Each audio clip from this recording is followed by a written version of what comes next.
You're watching Women of Strength TV with a purpose-driven woman who has a yearning deep in her soul to serve the world. Presented to you by Ange Wilcock, creator of Evolutionary Model of Well-Being, Mindfulness-Based Storytelling, and the Raw Woman Project, a businesswoman on a mission for every human on the earth to feel enough.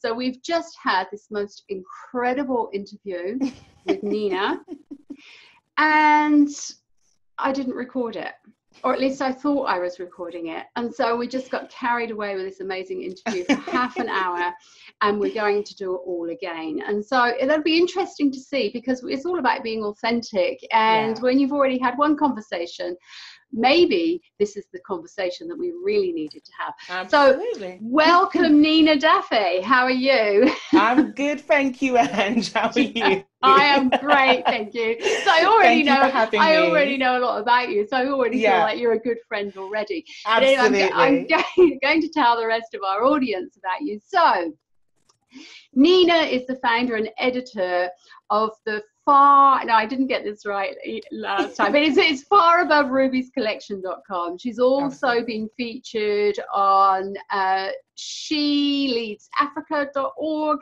idyllicpursuits.com, Radiant Health magazine, HuffPost, and Relevant magazine. And through her prolific essays, Nina sheds light on a range of topical issues from biblical perspectives. She also draws on a special interest in feminism, womanism, and female empowerment to dismantle the mindsets that keep women from enjoying the same opportunities and human rights as their male counterparts.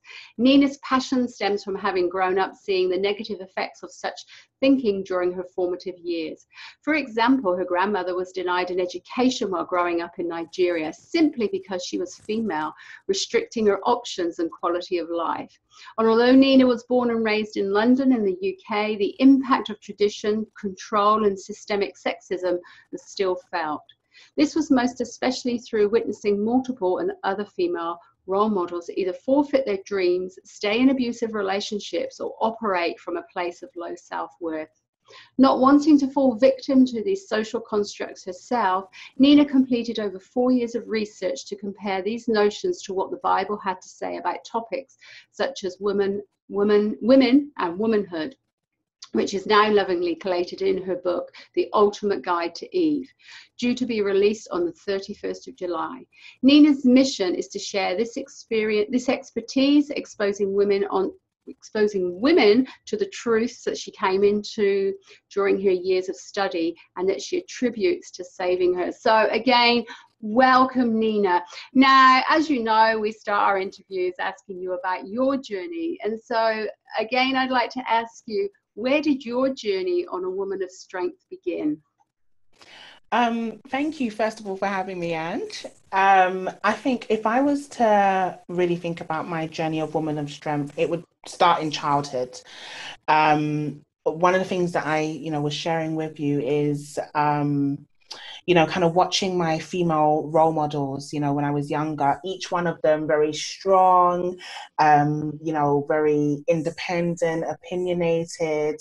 But I found with them that it was kind of relationships and marriages that tended to be their, I guess, stumbling blocks and downfalls to actually being able to pursue or complete their purposes. And I think that was twofold. I think, for me, my background is Nigerian, which is a very, very patriarchal society. So gender roles and positions are very set. And then also a very Christian background as well, which also in some areas can have its limitation on, what women are allowed to do or versus not allowed to do. So I think for me, I grew up questioning a lot. And it was because for me, I'm very opinionated, very strong-minded. I knew when I was younger that I wanted to impact the world. I knew when I was younger that I had purpose and I had ambitions.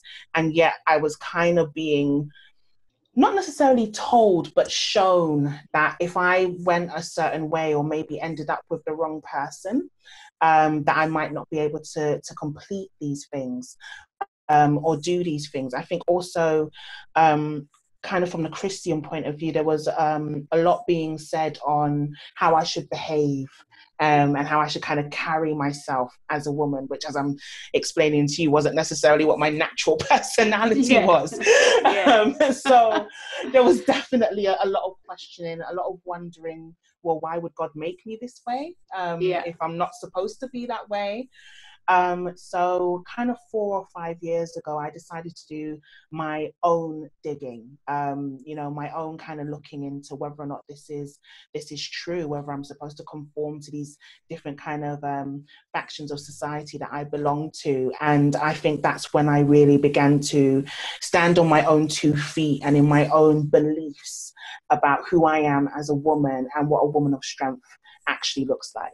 Yeah, fantastic. And yeah, as we were saying before, I've got a very similar story to that. Even growing up, it was like how I saw women act around me, how I saw my mum being, it was certainly how I saw my father behaving. It was very much like, wow, this can't be what life is like. What life is like, absolutely. There's something bigger than this, surely. Absolutely. Because, and it's interesting how we know that, isn't it? But then it's also interesting around how we're conditioned to stop looking at that and move down a certain path. Because I know I was certainly encouraged to go down a path that I didn't really want to go down, and I followed it to my sort of probably early 20s, and then it was like, this is not what I'm here for. And so that takes courage to step away from those,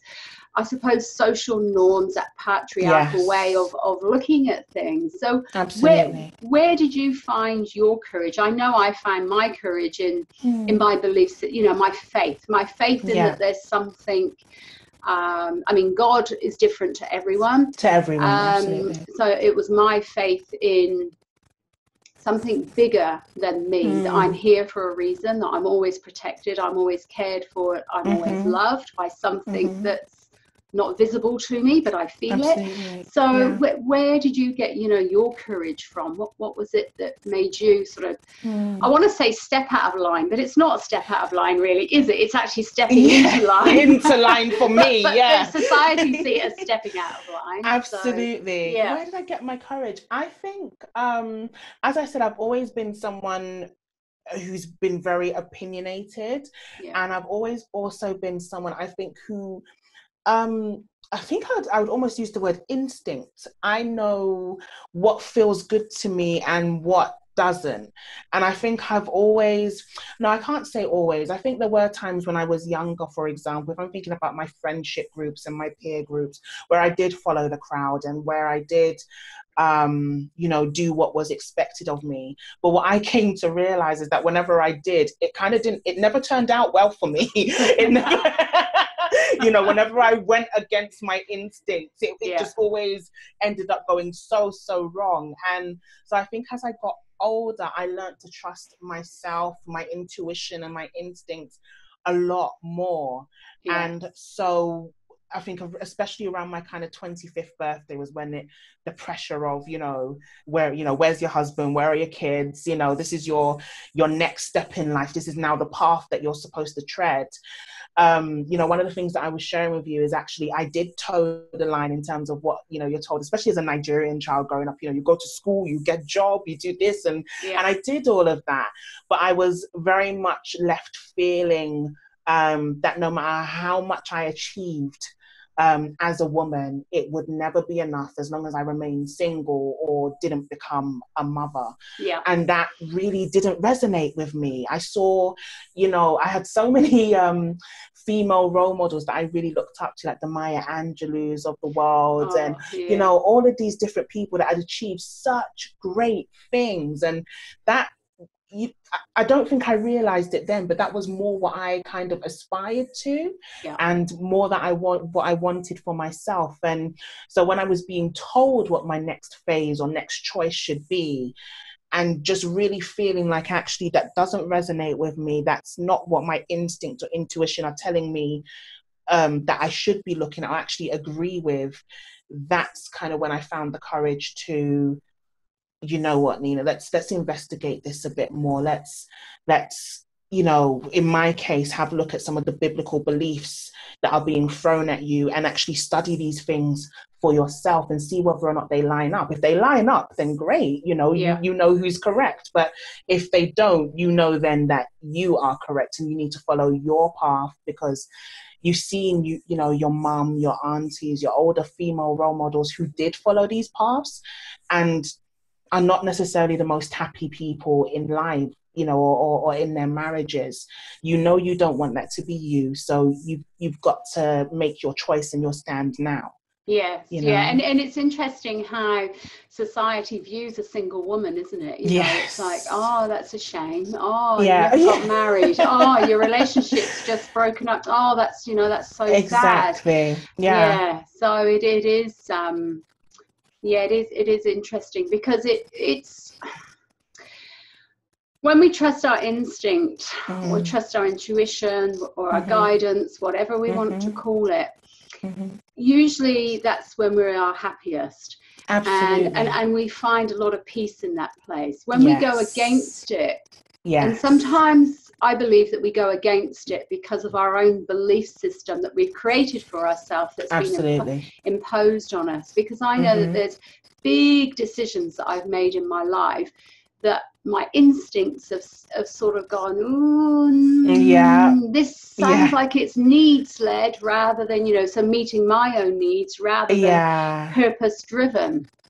So when you've made decisions based on needs, because we're human, you know, we're having this human experience and it's been needs led, how long have you gone into that experience before you've realized, wow, this is about meeting a need in me rather than about me being purpose driven, you know, to be my true self? Gosh, I would actually say that it's funny, you know, I talk about, you know, it was around 25 that most people kind of started to say to me about this next phase in life. My background is very much kind of being there for people. And when I say being there, almost like an emotional crutch. You know, I'm always considered like the strong one. I tend to be the one that everyone leans on and those sort of things. And I think when you grow up like that, you learn to put your own thoughts and your own feelings on the back burner a lot, because you think that for the greater good and for everyone else's happiness and well-being, you need to do that, you know, because, you know, the show needs to go on kind of thing. And I think the part of the reason why around the 25-year mark I started to kind of question a lot of my path, but also my role, this role that I'd kind of had within my family, within my friendship groups, was, like I said, because it just kept on ending up really hurtful for me. You end up being there for these people and actually it's either not appreciated, or they end up actually scratching and biting at you, or you realize that in looking after and carrying all of these people, the very same purpose and ambition that it is that you want to, you know, achieve in life, you just haven't been able to, because you were too busy carrying up other people and, you know, looking after them all the time. And so I think when people started to say this whole thing of marriage, that was also part of what I was afraid of. I didn't want to go from that same background to now this in my future as well. So I guess that's a very roundabout way of answering your question and saying, no, I think I did it for years. I really did do it for years, from childhood, until late into my 20s, before I finally came to the realization that you can't go on like this, Nina. And if you really do believe that you are called to something and that there is an impact that you are supposed to make, then you're either going to have to be more selective about, you know, the type of people that you do have around you, or that you do choose to invest in that way, or you're just going to have to stop, because it's not possible. You're just one person, you know? Yeah. That is so true, and that just resonated with me. I mean, I was saying to you off air before about, you know, my marriage broke up. My husband left 3 weeks ago and said he didn't love me anymore. And one of the reasons that he gave around that he didn't love me is that my passion and commitment to what I do was far more important to me than him. And it hasn't been, because it's a different love. It's a different way. And so I was just so purpose driven, and I loved him, and I always wanted to encourage him to step up and be a better person, because I could see all of that in him. I could see the wonderful gifts that he had, all the ways that he didn't value himself. And I stood in my strength, and I think for the first time in my life, I felt safe within my marriage. I didn't have to meet my needs. I could be myself. But the negative impact of that, or negative, positive, whichever way we choose to see it, is that my husband has suffered in the process, or has he suffered, you know, because he looks at life differently. The role of me as his wife was very different to who I am, I suppose. To who you are, and it's a big lesson, because I absolutely committed myself to this man. I loved him. I always saw him as someone I was going to spend the rest of my life with. And so that whole stepping into your purpose, that strong belief does carry you, because this was only 3 weeks ago, and I was raw. I was on the floor. I was absolutely raw. But now I'm standing back in my strength. Absolutely. Not because the marriage didn't matter, not because I don't love my husband, but it is that purpose inside of you, isn't it? That gift that we've been given to show up in the world, that keeps us going. So I love to hear that from you. Now, another question that I've got to ask, because we all know that we grow up with belief systems, because we know that we filter as we're growing up. We filter.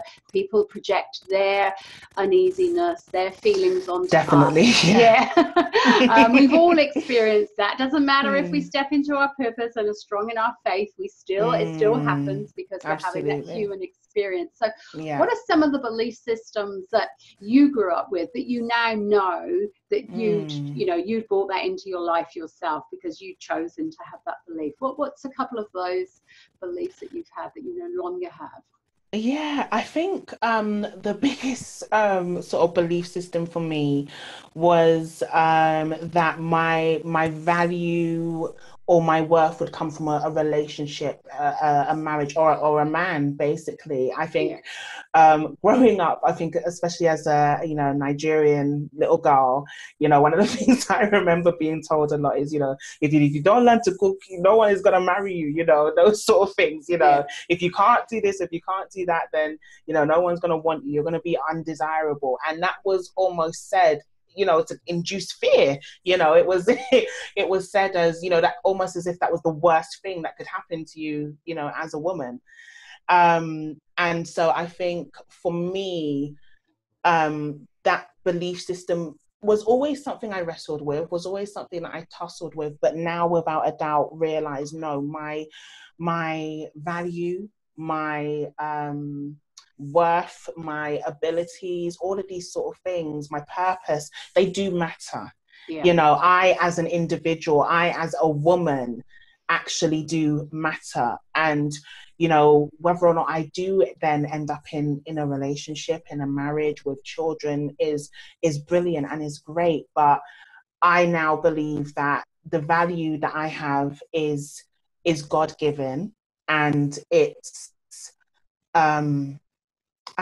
kind of hard to put into words, but the most important thing is caring and loving and looking after the people that you have in your life now. Whether it's those who you feel called to, your family, your friends, that's how you make your impact.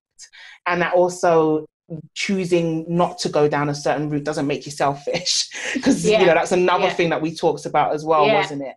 You know. That was one of my core beliefs, you know, around I'm selfish, because I've always done what I've wanted to do, and I've always felt by following that path that I wasn't being selfish. That it was very much, this is my life, and it's for me to live it. And I'm not responsible for anybody else's life, and I'm not responsible for how other people feel or their happiness. All I can do is be me. I can offer love and support and guidance how I see it. And I accept, you know, that that's what other people offer me, but we all offer it in a different way. So growing up believing I was selfish was really, really hard and quite, you know, quite damaging. And everything I did, I'd look at it and go, you know, if things didn't maybe turn out the way that I thought they were going to, for a few weeks after they'd hit that rock bottom disaster point, I go, it must be because I'm selfish. It must be because I'm selfish. And it must be because I think I'm amazing, but I'm not. And so I've got to follow this path. And so I would then become, for a while, what society expected me to be. Sort of like a self-fulfilling prophecy, right? Absolutely, because we know what we believe we become. Absolutely. And so true. So it was very much about, okay, where has this belief system come from, and how true and real is this? And once you realize, actually, there's nothing selfish about being yourself. How can that be selfish? Because this is who you are. If your intention is to always come from a place of love, but someone else doesn't see that, you're not responsible for that. That's their stuff. That's their journey. And I think that's just off the back of what you're saying, why it's so important to know your purpose. Because if you do know your purpose, you do know then who and where you can best serve, you know, whether that's, you know, at work, whether that's in your relationships with your family. I think that knowing your purpose almost clears the path for everything else, because if both myself and you, I'm sure, were to think about all the time that we've been invested, you know, trying to make other people happy and trying to carry and do all of these things that, you know, and we know that a lot of women do. Actually, if we had been walking in our purpose, if we had been doing what we knew our instincts and our heart and our desires really were, would we have done those things in the past? Do you know what I'm saying? And I often ask that question myself, but I think the answer that comes to me is that all experiences that we've had in life we were meant to have, and I think that's nothing is wasted. That is part of our purpose, isn't it? You know, if we're saying we're showing up in this world for a particular reason, we also have to go through those experiences to come out the other side, to be stronger and to keep growing. Because I think if we don't experience them, we're not purpose driven either, because it's a bit of a conundrum, isn't it? It's a bit of, well, if I know my purpose, I'm going to keep going, and life should be blissful because I'm just living my purpose. But the other side of that coin is, if I'm living my purpose, what life has got for me is experiences that I need to overcome, because my faith is so strong. I have to push through it. So it is interesting.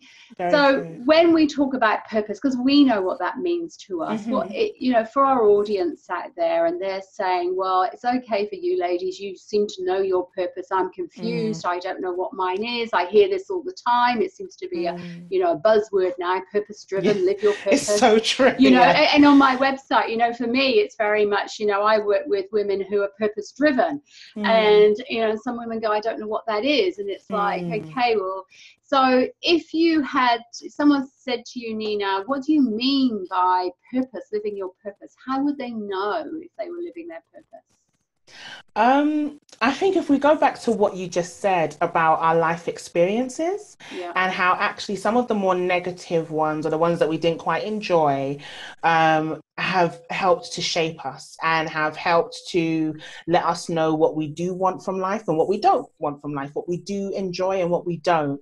And so I would say that actually living your purpose is almost solving the problem that you wish that you wish almost didn't exist. So that thing that irritates you, you know, that thing that you hate seeing, whether it's, for me, for example, you know, my thing is about empowering women. My thing is about knowing women, allowing women to know, for example, that they do have a worth, that they do have purpose, that they, you know, they can, you know, do whatever it is that they want, and they don't have to conform, you know, they can be themselves. And where I kind of got that from was, you know, from some of the mentors and the people that I love to watch. So the TD Jakes, the Miles Monroes of the world, who basically talks about, you know, your purpose is that thing that you can't stand. That purpose is that thing where when you know, it might be, for example, that you see somebody who, I don't know, whenever they write something, they always kind of tend to need the help to correct it, or that sort of thing. And you might naturally be a grammar Nazi. That's actually a gift. You know, that's, you know, if you can't stand those things, that's then something that you can apply. That's your gift to the world. So I would say, yes, you know, when we talk about purpose, we're used to people talking about, well, it's whatever makes your heart sing, it's, you know, whatever brings you joy, it's wherever your talents naturally lay. But I would also say it's also that thing that tends to grate on you, or that tends to kind of hurt your heart to see, that thing that you know that you could help improve in the world.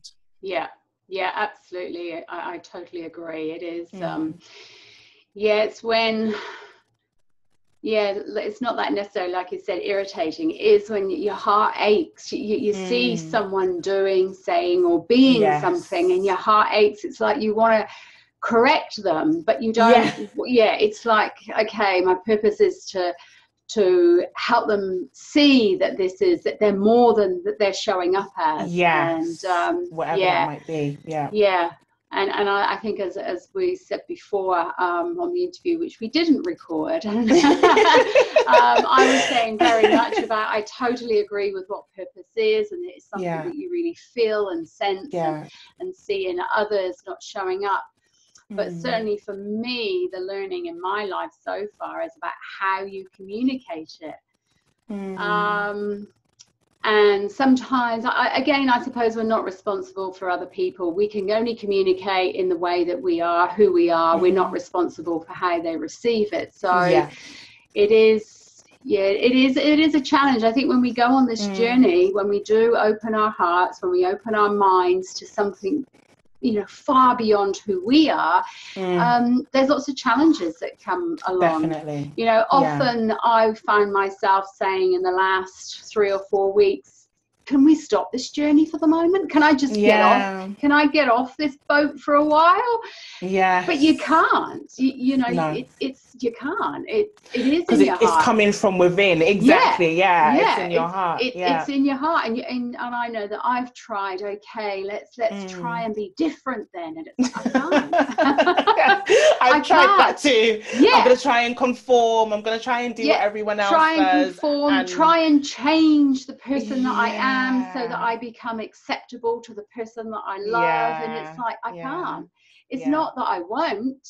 It's I can't. It's like it would be going completely against who I am. And so I would say to any women out there that are going through that, it's going to be okay. You're going to be okay. Absolutely. And not only are you going to be okay, I think for me, the one of the biggest things that I learned as well is that when you start to walk in your purpose and work in your purpose as well, it is amazing how the people who are in alignment with that purpose and the resources that you need, you know, to fulfill that purpose, they just suddenly appear. And it sounds so cliche. It sounds like really, no, it's not. It really is the case, you know. That's been my experience over this last 3 weeks. Like, you know,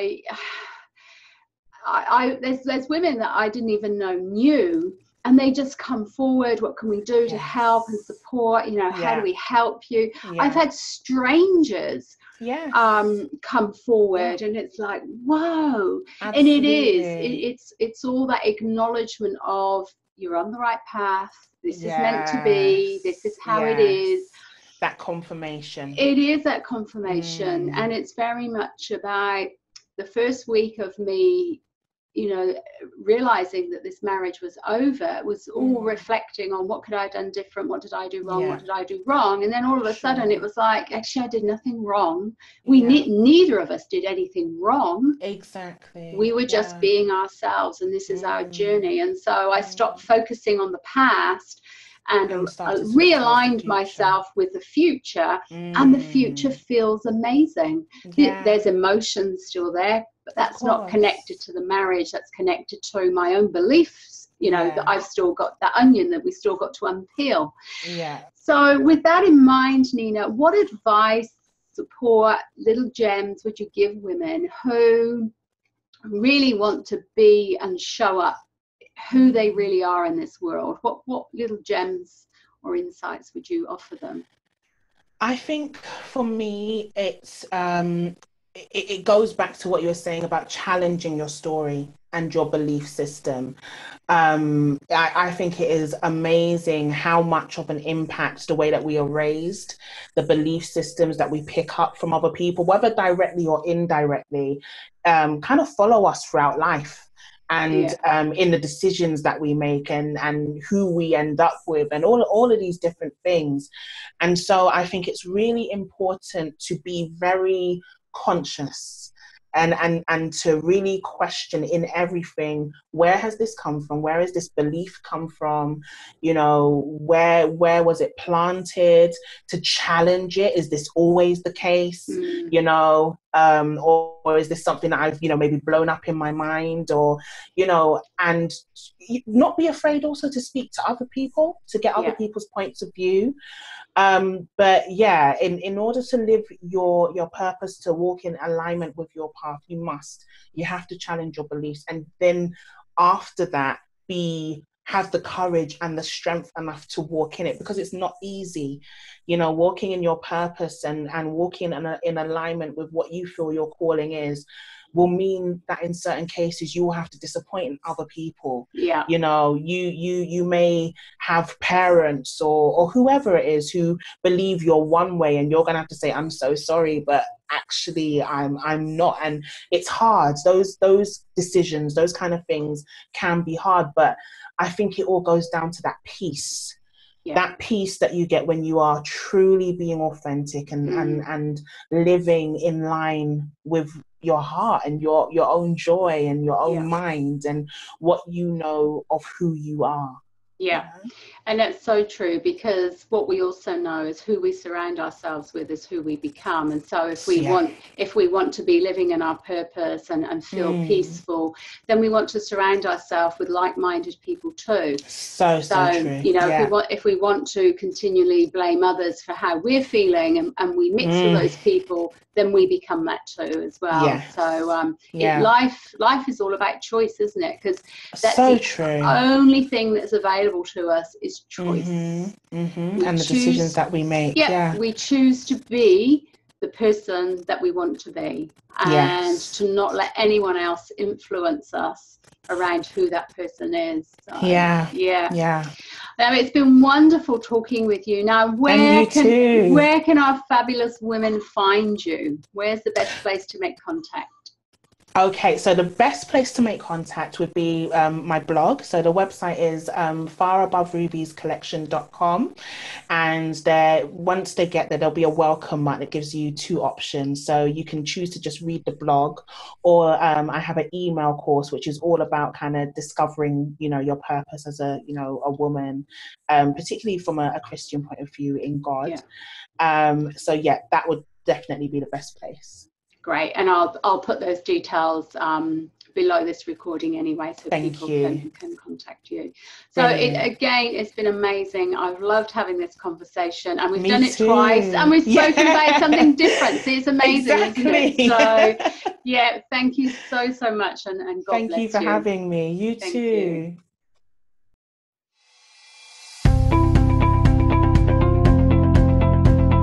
Remain real, authentic, and whole.